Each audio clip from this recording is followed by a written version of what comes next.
తీర్మానం చేశారు. బహుశా తీర్మానం కూడా పంపిస్తారేమో.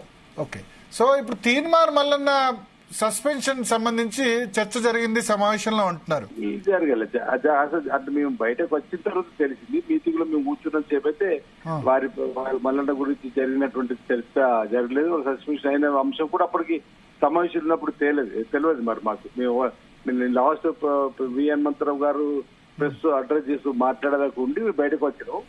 అప్పటి వరకు అయితే ఈ విషయం చర్చకు రాలేదు. అంతర్గతంగా ఆ మీటింగ్ లో అసలు తర్వాత నేను ఇంటికి ఏరుకున్న తర్వాత వాట్సాప్ చూసిన ఇట్లా మల్లన్నది జరిగిందని. మీటింగ్ లో మాత్రం చర్చ జరగలేదు. మీ ఒపీనియన్ ఏంటి మల్లన్న మీద యాక్షన్ తీసుకోవడానికి? ఇప్పుడు మహేష్ గారు చెప్పిన దాని ప్రకారము పార్టీ నిర్ణయానికి వ్యతిరేకంగా ఉంది కాబట్టి మేము తీసుకోవాల్సి వచ్చింది. పార్టీ లైన్ దాడితే క్రమశిక్షణ తీసుకోవాల్సింది కదా అని వారు చెప్పడం జరిగింది. పార్టీలో కూర్చొని ఏం జరుగుతుంది మళ్ళీ మహేష్ గారిని కూర్చొని ఆలోచించారు. అయితే ఒకటి పార్టీ లైన్ చాలా మంది అగ్రవర్ణ నేతలు తప్పినా సరే వాళ్ళ మీద యాక్షన్స్ ఉండవు, కేవలం ఎందుకు బీసీల మీద యాక్షన్ తీసుకుంటారు అని బీసీ సంఘాలు ప్రశ్నిస్తున్నాయి. అంటే ఇప్పుడు అంటే బీసీ అధ్యక్షుడు స్వతహాగా బీసీ అనడం లేదు.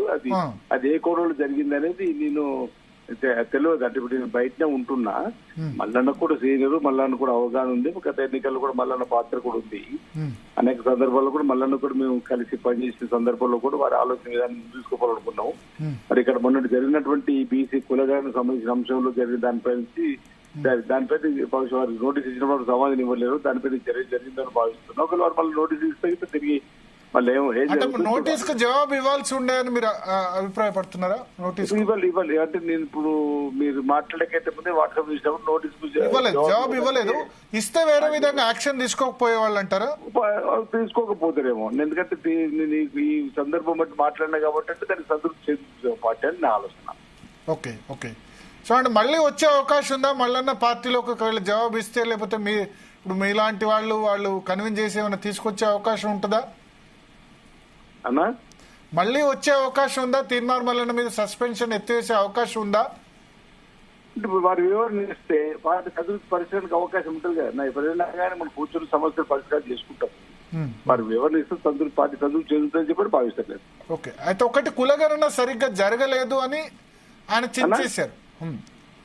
హలో, కులగణన సరిగ్గా జరగలేదు అని ఆయన చించేశారు. మీరు విప్పుగా మీరు కులగణన అప్రోప్రియేట్ గా కరెక్ట్ గానే జరిగిందని అంటున్నారు.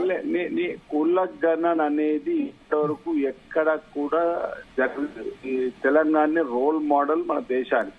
ఓకే, శాస్త్రీయ పద్ధతిలో సుమారు 96,000 మంది ఎన్యూమరేటర్లు, ఆ తర్వాత ఆపరేటర్లుగా 36,000 మందిని పెట్టి ఇంచుమించు 3 మాసాలు కష్టపడితే ఇది తయారైనటువంటిది. మా ముఖ్యమంత్రి గారు నేను కానీ ఈ రోజు కూడా మా మునుగాపు సమాజంలో కూడా ఒక 2 కాన్స్టిట్యూన్సీలు మనమే ఒకవేళ ముఖ్యమంత్రి గారు ఇప్పుడు ఎక్కడైతే తప్పని ఉందని తేలుతుంది సరైన సిద్ధంగా ఉందని ప్రభుత్వం చెప్పింది కాబట్టి మనమే కొన్ని నియోజకవర్గాలలో చూడాలని చెప్పి నిర్ణయించుకున్నాం. అట్లా మేమేం చెప్తున్నాం అంటే కులగణన శాస్త్రీయ పద్ధతిలో జరిగింది. ఎక్కడైనా మళ్ళీ 10 రోజులు కూడా అవకాశం ఇచ్చినాం. మనం ఎవరైనా చేర్చుకోకపోతే చేర్చుకోమని చెప్పాలి.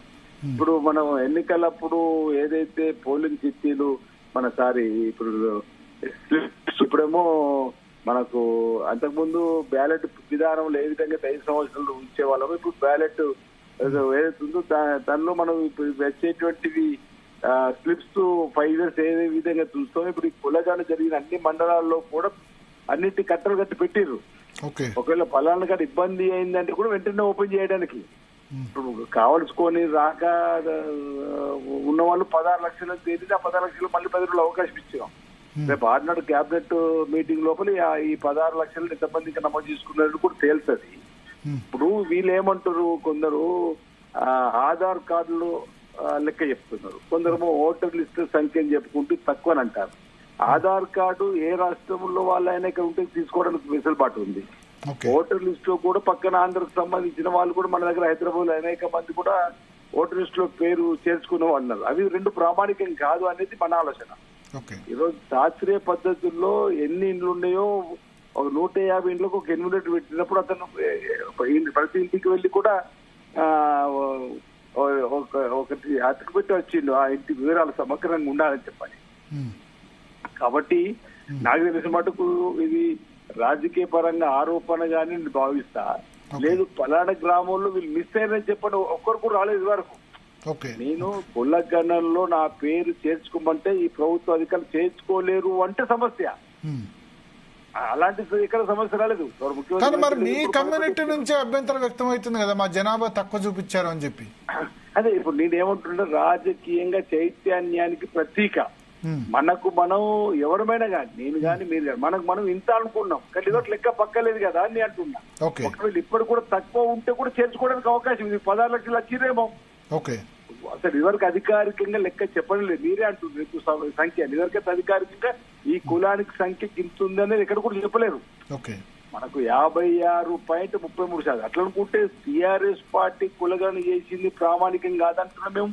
అది క్యాబినెట్ రాలేదు, అసెంబ్లీకి రాలేదు.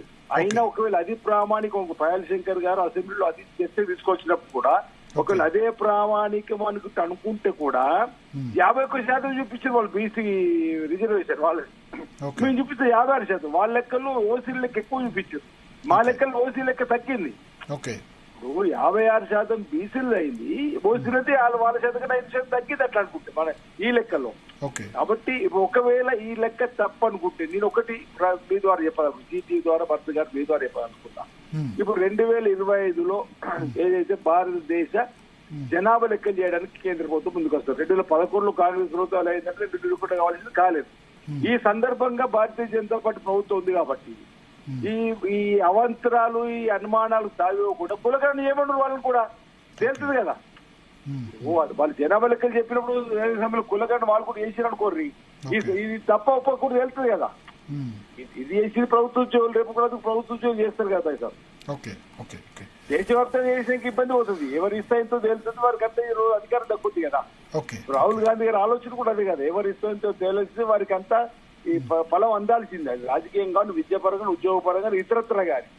కాబట్టి నేనేమంటుంటే భారతీయ జనతా పార్టీ సరే టీఆర్ఎస్ అంటే అనడానికి అవకాశం ఉంది. అరే వీళ్ళంతా బీసీలకే రిజర్వేషన్ 42% రిజర్వేషన్, 34% రిజర్వేషన్ రాజకీయంగా ఉంటే 22% తీసుకొచ్చి కూర్చోబెట్టింది. రేపు మీ 42% చట్టసభలో పెట్టబోతున్నాం మా ముఖ్యమంత్రి రేవంత్ రెడ్డి గారి నాయకత్వంలో.